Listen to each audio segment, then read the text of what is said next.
माओं को चाहिए कि अपनी बेटियों के पास बैठकर रसूलुल्लाह सल्लल्लाहु ताला अलैहि वसल्लम की प्यारी बेटी खातून जन्नत हजरत सैयदा फातिमा ज़हरा रज़ी अल्लाह ताला अन्हा के किरदार की चंद झलकियां उनके सामने पेश किया करें, उन्हें बताया करें, बेटियों को समझाया करें। मगर क्या करें जब माँ कोई नहीं आ रही है तो वो बेटी को समझाएगी। हम तो ये देख रहे हैं आजकल की अम्माओं का, शादी कर दी इधर और लल्ली गई ससुराल में, अब अम्मा फोन पे फोन जी। हम घर वालों को पते की बात बताऊं, जिस बीवी की माँ ज्यादा फोन करे समझो खतरा है जी। सच है, वो पते की बता रहा हूँ जी। जो ज्यादा फोन कर रही है समझो खतरा है। आजकल की माँओं को इतनी अकल नहीं है, इतनी इतना शऊर नहीं है। सुबह दोपहर शाम हेलो, हाँ क्या खा लिया, आज क्या पकाया है बेटी, अरे कैसे बोल रही है, कैसे बोल रही है, बहुत तेरी आवाज बहुत हल्के निकल रही है, कोई बात है। जबरदस्ती कुरेदना उसे, थोड़ा बहुत हो ही जाता है। आजकल की माएँ भी अपनी बच्चियों के घर बर्बाद कर रही हैं जी ज्यादातर। इसकी वजह यही है ना माँ को दीन का इल्म है और ना बेटी को दीन का इल्म है। क्या बात, इन्हें ये पता ही नहीं है कि एक बीवी के ऊपर उसके शौहर के कितने हुकूक हैं। क्या उन्हें ये पता ही नहीं है कि बीवी को अपने शौहर के साथ कैसा बर्ताव करना चाहिए। और ना हम ये बता के भेजते हैं अपनी बेटी को। एक लास्ट और आखिरी बात सुन लो, और मेरी बहनों के लिए मैसेज है, और आप अपने साथ भी रखिएगा, अपने घर ले जाके दे देना ये मैसेज। मेरे हुजूर ने अपनी बेटी की शादी की, सुभान अल्लाह को तो बता देता हूँ, शादियाँ हम भी करते हैं। मेरे हुजूर की बेटी कौन सी बेटी, खुदा की कसम जिनका कोई जवाब नहीं, उनका एहसान है और क़यामत तक मुसलमानों के ऊपर मुसलमान उनका एहसान उतार नहीं सकेंगे। बेशक हक है, वो एहसान है उनका उम्मत मुस्लिमा पर। खातून जन्नत हजरत सैयदा तैयबा सैयदा फातिमा ज़हरा रज़ी अल्लाह ताला अन्हा, मेरे मुस्तफ़ा ने अपनी बेटी की शादी की, निकाह किया। और जब रुखसती का वक्त आया, हर बेटी अपने बाप के सीने से लग के रोती है ना। ये जहेज के डिमांड करने वालों, ये जहेज का मुतालबा करने वालों, जहेज मांगने वालों, जब एक बाप के सीने से बेटी लग के रोती है ना, और बाप अपनी बेटी के सर पे हाथ रख के जब रुखसत करता होता है, तो उसके दिल से ये आवाज़ निकलती है, मेरी बेटी अगर आज सीना चीर कर दिल निकालना मुमकिन होता तो मेरी बेटी आज मैं अपना दिल भी निकाल के तुझे जहेज में दे दे। क्या बात है, वाह वाह। ऐसे बापों के दिल मत दुखाया कर। जो अपनी बेटी तुम्हें दे रहा है उससे किसी और दौलत की उम्मीद बिल्कुल मत रखो। वो अपनी खुशी से जो अपनी बेटी को देना चाहता है दे दे। मेरे हुजूर की बेटी सैयदा फातिमा भी सीने नबुव्वत से लग के रोने लगी। मेरे आका करीम सल्लल्लाहु अलैहि वसल्लम ने अपनी बेटी के सर पे अपना दस्ते रहमत रखा और फरमाया, बेटी फातिमा रो रही हो तुम?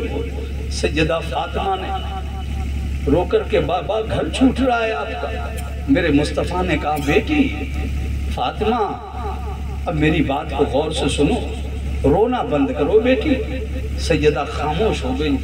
मेरे हुजूर ने फरमाया, बेटी आज मैंने तुम्हें अली के हवाले कर दिया। मेरी बेटी अब याद रखना मेरी बात को। क्या बात है। अब मैदाने महशर में मुझे तुम इस हाल में मिलना कि मेरा अली तुमसे राजी हो। अली को राजी रखना। फातिमा रोना भूल गई सैयदा फातिमा। हुजूर से अर्ज करती हैं, बाबा अली को राजी रखूं मैं? फरमाया हाँ। का बाबा जब आप राजी रखने के लिए कह रहे हैं तो मुझे वो तरकीब भी तो बता दीजिए जिस तरकीब से मैं आपके अली को राजी रख सकूं। मेरे मुस्तफ़ा ने फरमाया, बेटी दो बातों की गांठ बांध लेना, तुम में कभी इख्तलाफ नहीं होगा। का बाबा वो दो बातें क्या हैं? मेरे हुजूर ने फरमाया, नंबर 1, मेरे अली को सलाम करने में सबकत ले जाने की आदत है।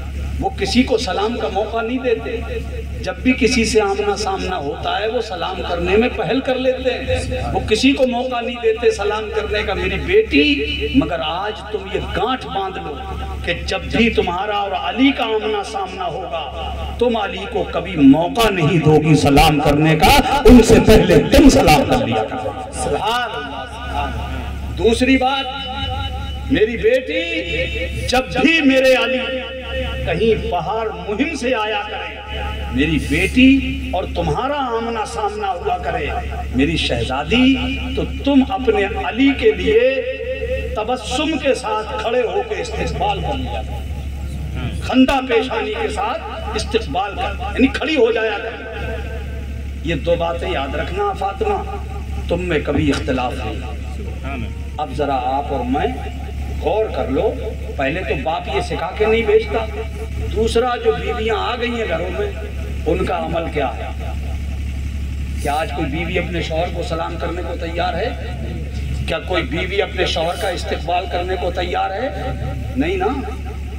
बताने को तो बहुत कुछ बाकी है मेरे भाइयों, तफसीर से बताऊं तो बहुत वक्त चाहिए। एक वक्त था, यही फातिमा थी, पूरा दिन घर का कामकाज अपने हाथों से किया। आज तो मशीनों का दौर है मियाँ, आज तो हर घर में मशीन काम करने वाली मौजूद है। पूरा दिन अपने घर का काम किया, हाथ जख्मी हो गए, छाले पड़ गए हाथों में, चूल्हे पे बैठी काम कर रही है, चेहरा उतरा हुआ, कुमलाया हुआ, सारे दिन की थकान चेहरे पर। इसी बीच दरवाजे पे किसी के कदमों की आहट महसूस हुई। हजरत फातिमा के चेहरे पे जो मायूसी थी, उदासी, उसमें एकदम तब्दीली आई और सैयदा को महसूस हो गया कि मेरे ताजदार आ गए, मेरे शौहर नामदार आ गए। हजरत खातून जन्नत ने अपने चेहरे से मायूसी उतारी, चेहरे को खुशहाल बनाया, हशाश बशाश बनाया, मुस्कुराता हुआ चेहरा, खिलता हुआ चेहरा बनाया। मैं सोच में पड़ गया, मामला क्या है? अभी तो उतरा हुआ चेहरा था, कुमलाया हुआ चेहरा था। तो सैयदा फातिमा की तर्ज़े ज़िंदगी ने जवाब दिया, ए नादान, तुमने समझी नहीं बात, तुम समझ नहीं पाए। मेरे शौहर हजरत अली आ रहे हैं। अगर मेरा चेहरा मायूस रहा, मेरा चेहरा उतरा हुआ रहा, उनकी नज़र जब मेरे चेहरे पे पड़ेगी तो मेरा शौहर बाहर से आ रहा है, उनके दिल को तकलीफ होगी, और मैं नहीं चाहती कि मेरे होते हुए मेरे शौहर को तकलीफ का सामना करने पड़े। इसलिए मैं अपनी मायूसी उतार के फेंक रही हूँ, चेहरा खुश बना रही हूँ, ताकि जब उनकी नजर मेरे चेहरे पे पड़े तो उनका दिल खुश हो जाए। और मेरे मुस्तफा ने कहा है कि जिस बीवी का चेहरा देखकर उसके शौहर का दिल खुश हो जाता है, उस घर में अल्लाह रहमतों की बारिश फरमाता है, उस घरों में, उन घरों में अल्लाह बरकतें आता है।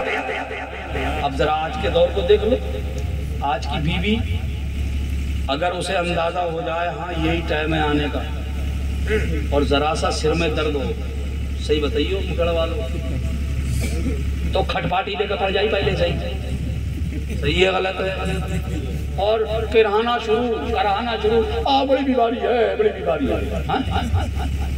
ये नहीं देखेगी कि मेरा शौहर बाहर से आया है, कितनी परेशानी में से आया है, कितनी मुसीबत में से आया है, कहाँ से आया है, कितने दुख दलिद्दर झेल के आया है। इसे बैठ तो जाने, एक गिलास पानी तो पी लेने तू ना, कि पहले से पहले राशन पानी लेके तैयार, जल्दी से ले चलो, पीने ढील दे चलो, बहुत बीमारी है।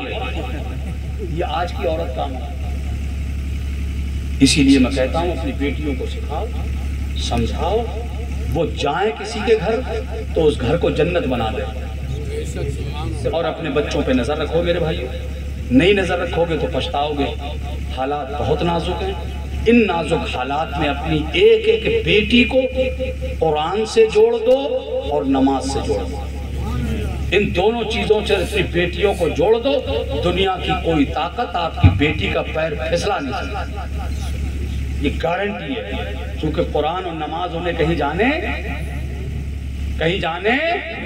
नहीं देंगे। अल्लाह ताला मुझे और आप सबको अमल की तौफीक अता फरमाए। अल्लाह ताला हम सबको सुनने से ज़्यादा अमल की तौफीक दे। बाखिर दावाना अनिल हम्दुलिल्लाहि रब्बिल आलमीन।